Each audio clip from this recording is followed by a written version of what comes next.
Fresh from their bronze medal finish sa kakatapos lang na Southeast Asian Games sa Thailand, balik Japan SV League muli ang ating kababayan na si Brian Bagunas upang maglaro para sa Osaka Bluteon. Agad ngang sumabak sa laban si Brian pagdating sa Japan as they battle against the mighty Suntory Sunbirds. Big match ito kung maituturing dahil ang Sunbirds at Bluteon ay ang top 2 teams na may parehong tig, 13 panalo at 1 talo. As expected, hindi kabilang sa starting 6 ang ating pambato lalo na't kalaban nila ang isang malakas na team led by the duo of Ran Takahashi at Dmitry Muserski. Sa second set, finally pinasok si Brian just to serve pero hanggang doon lamang ang naging playing time nito.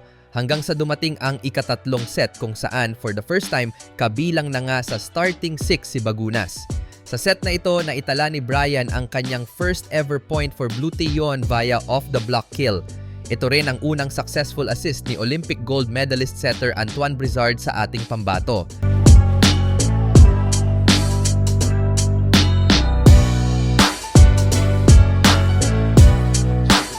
Nagpakitang gilas din si Brian kung saan makailang beses pa siyang nakapuntos through out-of-system plays. Nice work from Bluteon. Great defense on Muserski.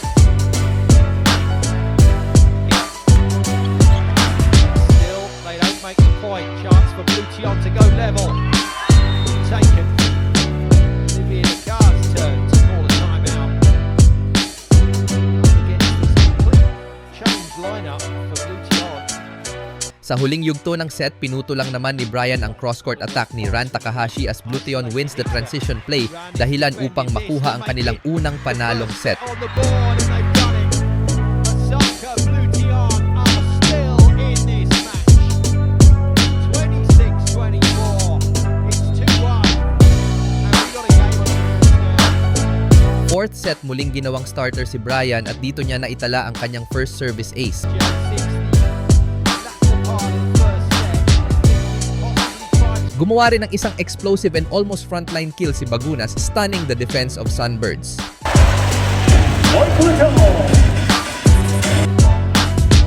This makes this look easy.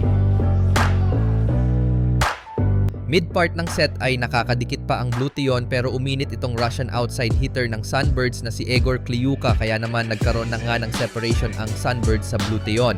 Panalo ang Sunbirds in fourth sets and they also took the number 1 spot sa standings. Sa kabuuan, nakapagtala ng 7 puntos si Brian mula sa 6 na attack points at isang service ace. Muling maghaharap ang Bluteon at Sunbirds bukas, Disyembre 28 kung saan susubukang makabawi nila Brian laban sa defending champs.